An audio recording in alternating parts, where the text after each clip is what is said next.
What matters to me most is my community. The main issue for me this time around is who do I trust? What's on my mind this provincial election? I think for me, the major topic is Tim Houston's announcement for the Centre of Excellence when it comes to menopausal care for women. Because I work in the community's culture, tourism, and heritage industry or sector, support for tourism-related operations, including museums and communities, is very important to me. So the Liberal Party, when they were in power, tried to get the Owl's Head turned into a golf course. They canceled the school boards. My main issue with the Liberal Party in the last round was they set up a school site selection process and then proceeded to break it.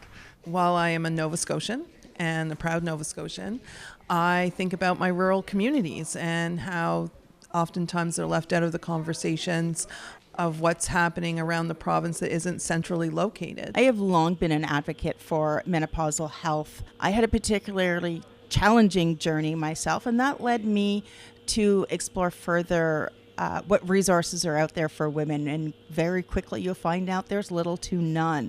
So for Tim Houston to come out and make this a topic is validating the journeys and the challenges that many women have had. It makes it difficult for us to operate sustainably and extensively and be what we need to be for our communities if we don't have just core funding for wages and programming and that type of thing.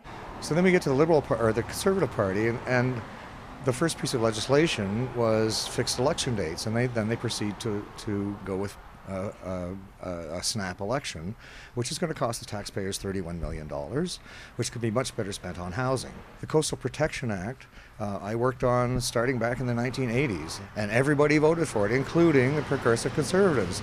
And as soon as they get into power, they axed the Coastal Protection Act. We know that if we're investing in tourism and we know that the revenue that generates, we're seeing that in being able to offer more in healthcare funding, education funding, and supports for other programs across the province. You know, our community is quite rich in industry and our natural resources, and we do play an important role on a provincial level from our fishing industry, and yet seem to always be left out when things are being rolled out. Not a lot of resources come here, and so if I could say what I feel like we need is more community-based resources. I also don't like Tim Houston's idea of increasing the population of Nova Scotia to 2 million people without a plan in place.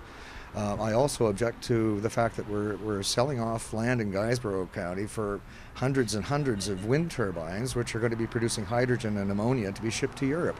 Why aren't we greening our grid now? So I just don't know who to trust.